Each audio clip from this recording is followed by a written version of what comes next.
Selanjutnya kita, di mana banyak sekali sukarelawan yang menembus wilayah terisolir membantu warga terdampak bencana membawa logistik dan juga obat-obatan. Dan kita juga akan bergabung dengan Dr. Senja Baiduri. Ini adalah salah satu dokter yang bertugas di RSUD Bunda Setia di Aceh, Tamiang, Aceh. Selamat siang, Assalamualaikum Dr. Senja. Dr. Senja, selamat siang, Assalamualaikum. Dok, ketika kita bisa berbagi kisah kepada pemirsa Kompas TV, bagaimana tugas dokter di sana di wilayah terdampak bencana, bisa diceritakan seperti apa sih dok yang memang saat ini juga menjadi tantangan, apalagi saat ini juga RSUD Bunda Setia di Aceh, Tamiang, Aceh juga telah kembali beroperasi. Ya. Jadi memang pada waktu kejadian banjir itu tanggal 27 ya Pak ya. Itu pada tanggal 26 beberapa wilayah di sekeliling Aceh Tamiang itu sudah terdampak. Nah, pada saat itu malam 27 lah, malam hari Kamis itu saya dibangunkan sama perawat. Air itu waktu itu sudah tinggi. Saya waktu itu berada di kos-kosan. Ketika saya keluar dari kos-kosan saya itu, waktu saya keluar ternyata orang sudah banyak mengungsi. Jadi waktu itu kan masih lampu ya. Iya. Yeah. Keadaan mati lampu, kemudian sudah banyak yang mengungsi. Air waktu itu sudah setinggi lutut di area Karangbaru di dekat masjid area pengadilan. Kemudian saya langsung mengungsi, istirahat di ruang itu bareng dengan beberapa perawat saya waktu itu. Ketika saya bangun pagi, ternyata air itu sudah menggenang di kamar mandi Pak, warna coklat seperti itu. Dan arusnya itu cepat sekali dari jam 6. Udah di mata pagi ketika saya bergerak memindahkan mobil, waktu balik ke ruang sini itu air sudah setinggi lutut gitu. Nah, waktu itu kami kebetulan ada pasien saya itu di ICU itu ada 7 orang bayi ya, baru lahir, kurang dari ada yang umurnya 3 hari, 4 hari, 7 hari. Langsung kami evakuasi ke area lindung bulan, rumah sakit. Jadi bangunan baru itu 3 lantai. Waktu itu kami juga mengevakuasi beserta alat-alatnya dan dibantu dengan keluarga bapak ibunya pasien ya, dapat kesenangan. Dan waktu itu air dari mulai kami bergerak jam 8, kami evakuasi di lantai 1, jam 11 sampai jam 12 itu air sudah naik ke posisi lutut di ruangan belakang itu. Kemudian kami naikkan lagi, pasien-pasien kami evakuasi ke lantai 2 ya. Kebetulan memang dari dulu saya udah dikasih tahu area Aceh Tamiang itu paling tinggi itu di area rumah sakit lah. Jadi kalau misalkan saatnya ada bencana banjir, saya pasti diminta untuk mengungsi ke rumah sakit. Karena kalau rumah sakit sudah tinggi, berarti Aceh Tamiang itu sudah tenggelam. Pada saat itu tanggal 27, itu air sudah 1,5 meter di lindung bulan. Kami sudah naik ke lantai atas. Karena posisi di bangunan itu bangunan baru tinggi, jadi banyak penduduk itu mengungsi. Bangunan tersebut sampai ke lantai 3. Jadi lantai 2 itu diprioritaskan untuk nakes, ibu-ibu pasien dan pasien ya. Di lantai 3 itu penduduk sekitar yang mengungsi, baru memang daerah sekeliling itu sudah terpenuhi, banjirnya itu sudah sampai 2 meter, jadi sudah sampai loteng, bahkan ada beberapa sampai 4 meter menurut beberapa warga. Jadi otomatis selama berhari-hari kami terjebak di sana, dan terus terang aja memang itu suasananya padat ya, ada beberapa sampai kami kekurangan logistik, kekurangan oksigen, terus kemudian tidak ada bahan makanan, air bersih pun tidak ada, jadi ya bahkan ada beberapa pasien itu yang meninggal dan tidak bisa dikebumikan, tidak ada kantung jenazah, dan ada beberapa pasien itu yang tidur sebelahnya itu dengan mayat Pak. Nah kebetulan saya kan bareng sama perawat saya ya, ada 7 bayi, jadi ruangan itu udah saya sterilkan untuk bayi-bayi kok picu ini. Jadi ada 2 bayi yang setelah memakai ventilator udah saya itu saya rawat, butuh oksigen dan ada yang meninggal di usia 7 hari. Jadi selama 2 hari di ruangan lindung bulan itu karena pasokan oksigennya kurang, jadi ya bayi ini mengalami perburukan dan meninggal. Dan pada waktu itu karena tidak ada daratan, perahu juga sulit dicari, jadi ya mayat itu tetap tidur bersama kami. Sementara di luar kamar kami itu kan ada beberapa mayat, kalau nggak salah ada 4 atau 5 itu, dan tanpa kantong jenazah ditaruh bareng-bareng gitu sama pasien-pasien. Jadi memang benar. Ini menjadi kisah. Nggak ada inspektor, nggak ada alit. Bahkan ya jujur aja saya aja sendiri itu dengan beberapa nakes itu cuma makan mie instan yang kering. Iya, Dokter Senja. Hari pertama itu masih ada air panas ya Pak ya. Hari berikutnya itu kan bayi itu ada 2 yang kami pegang karena kebetulan ibunya itu tidak ada bersama kami. Jadi kami yang merawat.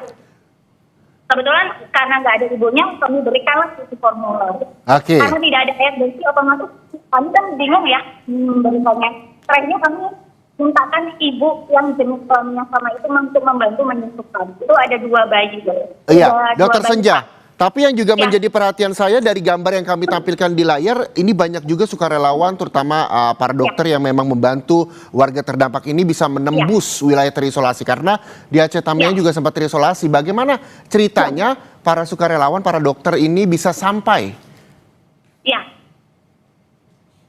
jadi memang pada waktu itu tanggal hari Minggu ya Pak ya, hari Minggu itu mungkin tanggal 30 itu banjirnya sudah turun, tapi daerah kami itu masih terisolir karena ada longsor di daerah Bukit Pemadam itu beberapa titik. Jadi waktu itu saya dan beberapa nakes waktu itu logistik udah kurang, saya memutuskan untuk keluar dari Aceh Tamiang melalui jalur laut dari Muara Sungai Salah Haji ke Pangkalan Batu dan untuk mencari bantuan. Dan itu ternyata banyak yang sudah menghubungi kami, tapi memang lost kontak dengan Aceh Tamiang itu Pak. Untuk sekarang ya memang sudah banyak bantuan, rumah sakit kami juga sudah bisa beroperasi, tapi di IGD saja. Baru di IGD untuk ruang rawatan itu sudah ada, tapi ya tetap di ruangan yang ada ini stok yang sekarang yang ada. Untuk alat-alat sangat masih terbatas Pak, terutama oksigen, cairan infus, kemudian juga alat-alat lain. Makanya hampir 95% alat kami itu terendam banjir Pak. Tidak bisa difungsikan. Walaupun mungkin ada beberapa bantuan dari teman-teman sejawat kami dan dari seluruh pelosok Indonesia yang sudah datang bertahap gitu Pak. Jadi ketika wilayah Aceh Tamiang ini terisolasi, banyak sukarelawan terutama para dokter yang lewat muara sungai, jadi jalur laut yang ditempuh begitu ya Dokter Senja ya. Lalu tadi juga Dokter Senja menceritakan bahwa pada saat banjir, perawat dan juga dokter menyelamatkan diri hingga lantai 3 bahkan. Ketika banyak sekali juga bayi dan sejumlah pasien yang memang dirawat di RSUD Bunda Setia. Lalu saat itu upaya apa yang dilakukan tim medis untuk tetap bisa menyelamatkan di tengah keterbatasan yang ada? Ya, jadi memang pada saat itu Pak, kita oksigennya kan sudah sangat-sangat terbatas ya. Ya terbatas memang katakan belum tentu juga standar, tetapi kita mengupayakan pasien-pasien yang prioritas, kita utamakan memberikan pemberian oksigen yang setidaknya optimal. Ada beberapa pasien seperti yang setelah pemasangan ventilator ya terpaksa kita cepat mensapunya supaya nggak tergantung lama dengan oksigen itu. Itu salah satunya juga. Kemudian obat-obatan banyak yang terendam pada saat itu. Jadi ya otomatis kita hanya memanfaatkan obat-obatan yang sempat kita selamatkan gitu Pak. Jadi memaksimalkan apa yang memang masih bisa diselamatkan gitu ya Dokter Senja ya. Lalu bagaimana saat ini Dokter Senja? Karena kita tahu bahwa RSUD Bunda Setia juga telah kembali beroperasi. Bagaimana pasien saat ini yang memang masih dirawat di RSUD Bunda Setia? Ya, kalau pasien-pasien Bunda Setia, alhamdulillah memang beberapa sudah bisa kita layani. Jadi seperti ada pasien yang untuk rawan jalannya sudah kita bisa operasikan di gedung yang sama seperti di belakang saya ini, Pak. Untuk rawat jalannya kita beroperasi sampai jam 2. Beberapa dokter spesialis dari bantuan dari teman-teman seluruh Indonesia bergiliran untuk membantu kami dan syukur alhamdulillah. Untuk rawat jalan, rawat inap itu juga sudah dioperasikan selama 2 hari ini. Pasien-pasien anak sudah bisa kami rawat. Ada beberapa pasien seperti kemarin pasien sesak, radang paru, kemudian ada yang tergigit ular, sudah bisa kita rawat di sini juga. Untuk operasi untuk sekarang ini dokter anestesi sudah ada bantuan dari Surabaya dan untuk bedah ortopedi sudah bisa kita lakukan. Yang lain-lainnya nanti sedang kita usahakan, Pak, seperti pelayanan oksigen dan pelayanan untuk jantung mungkin akan kita hidupkan kembali. Oke. Ini karena fokusnya kita bagaimana bisa membersihkan beberapa ruangan sehingga bisa memprioritaskan ruang rawat inap itu bisa terpisah dari IGD kita, Pak. Karena sekarang ini IGD dan ruang rawat inap itu dipisahkan hanya dengan sekat di ruangan IGD itu, Pak, yang sebelum banjirnya itu. Oke, mudah-mudahan ini juga bisa segera mendapatkan bantuan begitu. Terakhir, apa yang ingin disampaikan, bantuan apa yang memang saat ini diperlukan bagi para dokter di sana, tenaga kesehatan juga di RSUD Bunda Setia Aceh Tamiang, apa yang ingin disampaikan dan bantuan apa yang diharapkan bisa segera tiba? Ya. Yang ingin saya sampaikan, saya berharap agar rumah sakit cepat pulih karena kita tahu sendiri rumah sakit adalah tempat yang paling krusial yang sangat dibutuhkan oleh masyarakat, terutama pasca banjir. Jangan sampai bisa selamat dari banjir, tetapi banyak masyarakat yang tidak terlayani di kebutuhan kesehatannya gitu, Pak. Kemudian mengingat betapa dampaknya sangat berat untuk Aceh Tamiang baik dari segi perekonomian, kesehatan, sampai menyebabkan lumpuh di pemerintahan. Jadi kita berharap bahwasanya ada bantuan yang bisa tetap menghandle kami karena bagaimanapun 90% alat-alat di rumah sakit kami itu sudah tidak bisa berfungsi lagi, sehingga kami bisa berdiri sekarang ini memang atas bantuan dari teman-teman sejawat dan seluruh masyarakat yang peduli dengan Aceh Tamiang yang sudah memberikan donasi. Begitu juga dengan masalah air bersih. Air bersih memang sumber air bersih itu masih didatangkan dari luar, Pak. Jadi ya memang masih sangat-sangat tergantung dari bantuan dari luar.